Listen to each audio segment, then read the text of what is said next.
जय हिंद बच्चों। आज हम सब प्राचीन भारत के इतिहास में एक नए टॉपिक पर परिचर्चा करेंगे।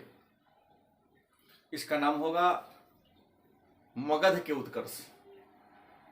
तो मगध जिसके बारे में चर्चा हम लोगों ने कल किया था, 16 महाजनपदों में जो सबसे शक्तिशाली महाजनपद था वह मगध था। मगध महाजनपद जिसकी पहली राजधानी गिरिव्रज, उसको राजगृह या बसुमती भी कहा जाता है। इसकी दूसरी राजधानी पाटलिपुत्र को बनाया गया। चूंकि 16 महाजनपद में सबसे शक्तिशाली महाजनपद मगध था। मगध के शक्तिशाली होने के पीछे कई कारण थे। पहला, शासकों का योगदान। सुरक्षित मतलब सुरक्षा के दृष्टिकोण से इसकी दोनों ही राजधानी, चाहे वह राजगृह हो या पाटलिपुत्र हो, सुरक्षित थी। इसकी मिट्टी उपजाऊ थी, हाथियों की प्रचुरता थी, प्रचुर मात्रा में जंगल थे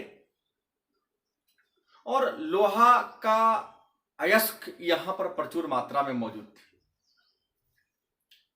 ये सारे कारण मगध के ताकतवर होने के लिए उत्तरदायी था। तो ये जो मगध जो महाजनपदों में सबसे शक्तिशाली था, प्राचीन काल में मगध पर किन किन राजवंशों ने शासन किया? तो वास्तव में देखा जाए तो प्राचीन भारत में मगध पर शासन करने वाला जो पहला राजवंश हुआ, जिसका वर्णन इतिहास में है, उसका नाम है हर्यक वंश। हर्यक वंश को ही सैसु नाग, याद रखेंगे, शिशु नाग नहीं, सैसु नाग वंश के नाम से भी जानते हैं। हालांकि पुराण और महाभारत में शिशुनाग वंश से पहले भी मगध पर एक वंश का शासन हुआ। उसका नाम था बृहद्रथ वंश। हालांकि बहुत सारे विद्वान इसके बारे में चर्चा नहीं करते हैं, लेकिन आप जान ले कि मगध पर शासन करने वाला जो पहला राजवंश था उसका नाम था बृहद्रथ वंश। बृहद्रथ वंश के बारे में जानकारी या चर्चा महाभारत और पुराणों में मिलती है। इस वंश के संस्थापक बृहद्रथ थे। बृहद्रथ जिनके पिता वसु चैध उपरिचर, और इस बृहद्रथ के पुत्र जो थे वह थे जरासंध। जरासंध के बारे में चर्चा महाभारत में है। महाभारत में वर्णन है कि जरासंध ने मथुराधीश मतलब मथुरा के राजा भगवान श्री कृष्ण को भी कई बार युद्ध में हराया था। इस जरासंध को भीम ने मल्ल युद्ध में, गदा युद्ध में पराजित करके, मल्ल युद्ध में पराजित करके उसकी हत्या कर दी थी। बृहद्रथ वंश के जो अंतिम राजा थे उनका नाम था रिपुरंजय, और रिपुरंजय को पदच्युत करके बिंबिसार नामक एक व्यक्ति ने बृहद्रथ वंश के जगह एक नए वंश के शासन की शुरुआत किया। उस वंश का नाम था हर्यक वंश। पुराण में बिंबिसार के द्वारा स्थापित किए गए वंश को हम हर्यक वंश कहते हैं, लेकिन बौद्ध धर्म ग्रंथ में बिंबिसार ने जिस वंश की स्थापना किया उसे सैसु नाग वंश कहते हैं। दोनों सेम है, अंतर यही है कि पुराण में हर्यक वंश कहा गया है और बौद्ध ग्रंथ में सैसु नाग वंश कहा गया है। तो हर्यक वंश के संस्थापक बिंबिसार और हर्यक वंश के अंतिम राजा नागदशक था। नागदशक को दर्शक भी कहा जाता है।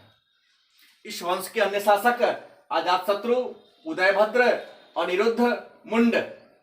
इस वंश की राजधानी गिरिव्रज। गिरिव्रज को पहले वसुमती कहा जाता था, क्योंकि यह जो वसुमती था, इसका नामकरण बृहद्रथ के पिता वसुचैध ने रखा था। और बृहद्रथ वंश के काल में मगध की राजधानी वसुमती थी। बिंबिसार जब मगध के शासक बने तो इन्होंने वसुमती के जगह गिरिब्रज को अपनी राजधानी बनाया। थोड़ा दूरी या डिफरेंस है दोनों। बाद में हर्यक वंश के ही राजा हुए उदयभद्र या उदयन। इन्होंने राजगृह से पाटलिपुत्र को, मतलब गंगा और सोन नदी के संगम पर पाटलिपुत्र नगर की स्थापना किया और उसे अपनी राजधानी बनाया। हर्यक वंश के बाद अगला जो वंश मगध पर शासन किया उसका नाम था शिशुनाग वंश। इस वंश के संस्थापक शिशुनाग थे और अंतिम राजा नंदीवर्धन थे। इस वंश के अन्य शासक जो महत्वपूर्ण थे वह कालाशोक थे। शिशुनाग वंश के शासनकाल में मगध की राजधानी पाटलिपुत्र थी, लेकिन कुछ वर्षों के लिए वैशाली भी मगध की राजधानी रही। शिशुनाग वंश के बाद मगध पर प्राचीन भारत में शासन करने वाला जो अगला वंश हुआ या चौथा वंश हुआ उसे हम नंद वंश के नाम से जानते हैं। नंद वंश, इसके संस्थापक महापद्म नंद थे। नंद वंश के संस्थापक महापद्म नंद थे। इस वंश के अंतिम राजा घनानंद हुए। इस वंश में कुल दो ही राजा हुए, पहला संस्थापक महापद्म नंद, दूसरा घनानंद। नंद वंश के काल में मगध की राजधानी पाटलिपुत्र थी और इसी नंद वंश के शासन काल में विश्व विजेता सिकंदर का भारत पर आक्रमण हुआ। नंद वंश के बाद मगध पर जिस अगले राजवंश के शासन की स्थापना हुई उसका नाम था मौर्य वंश। मौर्य वंश प्राचीन भारत का सबसे पहला वंश या सबसे पहला साम्राज्य है। मौर्य वंश को प्राचीन भारत का पहला साम्राज्य या भारतीय इतिहास का पहला साम्राज्य कहा जाता है। इस वंश की स्थापना चंद्रगुप्त मौर्य ने किया था। इस वंश के अंतिम जो शासक थे वह बृहद्रथ थे। मौर्य वंश की राजधानी पाटलिपुत्र थी। हालांकि मौर्य वंश के एक राजा हुए थे जो कुछ दिनों के लिए, दशरथ, जिन्होंने कुछ दिनों के लिए विदिशा को अपनी राजधानी बनाया था, उज्जैन को अपनी राजधानी बनाया था। इस वंश के अन्य प्रमुख राजा हुए बिंदुसार, अशोक, कुणाल, दशरथ, संप्राति, शालिशक, देववर्मा, अजातशत्रु और बृहद्रथ तो अंतिम राजा थे। भारतीय इतिहास का प्रथम राजवंश या प्रथम साम्राज्य। मौर्य वंश के बाद मगध पर जिस वंश के शासन की शुरुआत हुई उसका नाम था शुंग वंश। याद रखेंगे, ये जो दो राजवंश है शुंग और कण्व, ये ब्राह्मण राजवंश है। मगध पर प्राचीन काल से लेकर जब तक हमारे देश में राजतंत्रीय शासन व्यवस्था रही तब तक केवल और केवल दो ही ऐसा राजवंश हुआ जो ब्राह्मण धर्म से संबंधित था। तो शुंग वंश, इस वंश के संस्थापक पुष्यमित्र शुंग थे और इस वंश के अंतिम राजा देवभूति थे। पुष्यमित्र शुंग जो इस वंश के संस्थापक थे, इन्होंने पाटलिपुत्र के अलावे विदिशा को अपनी दूसरी राजधानी बनाकर शासन किया था। इस वंश के अन्य राजा अग्निमित्र, ज्येष्ठमित्र और वसुमित्र थे। शुंग वंश के बाद मगध पर पुनः एक नए राजवंश की स्थापना होती है जिसका नाम होता है कण्व वंश।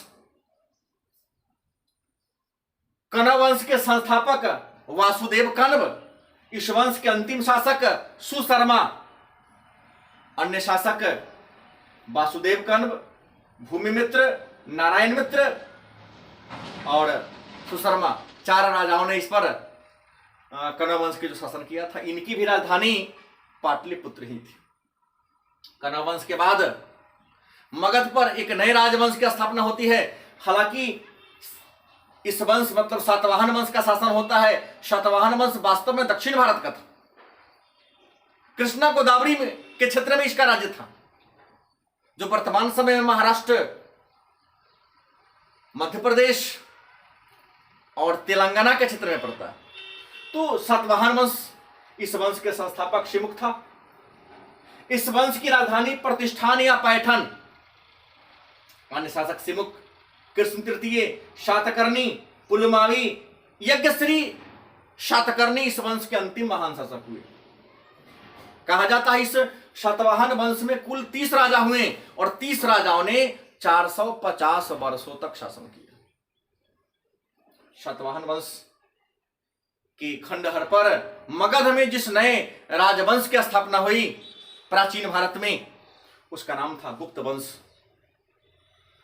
गुप्त वंश की स्थापना श्रीगुप्त ने किया था। इस वंश के अंतिम शासक विष्णुगुप्त थे। गुप्त वंश के शासन काल में मगध की पहली राजधानी मतलब राजधानी पाटलिपुत्र थी, लेकिन चंद्रगुप्त विक्रमादित्य या चंद्रगुप्त द्वितीय जब मगध का राजा बने तो इन्होंने अपनी दूसरी राजधानी उज्जैन को बनाया। अन्य प्रमुख शासक घटोत्कच, चंद्रगुप्त प्रथम, समुद्रगुप्त, रामगुप्त, चंद्रगुप्त द्वितीय, कुमारगुप्त, स्कंदगुप्त और भानुगुप्त थे। तो प्राचीन भारत में अगर आपसे प्रश्न करें कि मगध पर शासन करने वाले राजवंशों का केवल इंडियन राजवंश, इसमें कुछ विदेशी भी आए हैं, उसका चर्चा नहीं करना है, उसका चर्चा हम लोग बाद में करेंगे। तो प्राचीन भारत में प्राचीन काल में मगध पर शासन करने वाले राजवंशों का क्रम होगा तो बृहद्रथ वंश, हर्यक वंश, शिशुनाग वंश, नंदवंश, मौर्य वंश, शुंग वंश, कनब वंश, सातवाहन वंश और गुप्त वंश। दूसरी, हर्यक वंश के या बृहद्रथ वंश के संस्थापक बृहद्रथ वंश के अंतिम शासक रिपुरंजय, हर्यक वंश के संस्थापक बिंबिसार और हर्यक वंश के अंतिम शासक नागदशक या नंदीवर्धन। शिशुनाग वंश के संस्थापक शिशुनाग या शिशुनाग वंश के अंतिम शासक नंदीवर्धन। नंद वंश के संस्थापक महापद्म नंद और नंद वंश के अंतिम शासक घनानंद। मौर्य वंश के संस्थापक चंद्रगुप्त मौर्य और मौर्य वंश के अंतिम शासक बृहद्रथ। शुंग वंश के संस्थापक पुष्यमित्र शुंग और शुंग वंश के अंतिम शासक देवभूति। कनब वंश के संस्थापक वासुदेव कनब और कनब वंश के अंतिम शासक सुशर्मा। सातवाहन वंश के संस्थापक शिमुख और अंतिम महान शासक यज्ञश्री शातकर्णी। गुप्त वंश के संस्थापक श्रीगुप्त और गुप्त वंश के अंतिम शासक विष्णुगुप्त। तो ये था प्राचीन भारत में मगध पर शासन करने वाले राजवंशों का क्रम। अब हम लोग अगले वीडियो में क्रमिक रूप से सभी वंशों के प्रमुख शासकों और प्रमुख शासकों की उपलब्धि के बारे में चर्चा करेंगे। इस क्रम में सबसे पहले हम लोग हर्यक वंश के बारे में चर्चा करेंगे। ये अगले वीडियो में। धन्यवाद।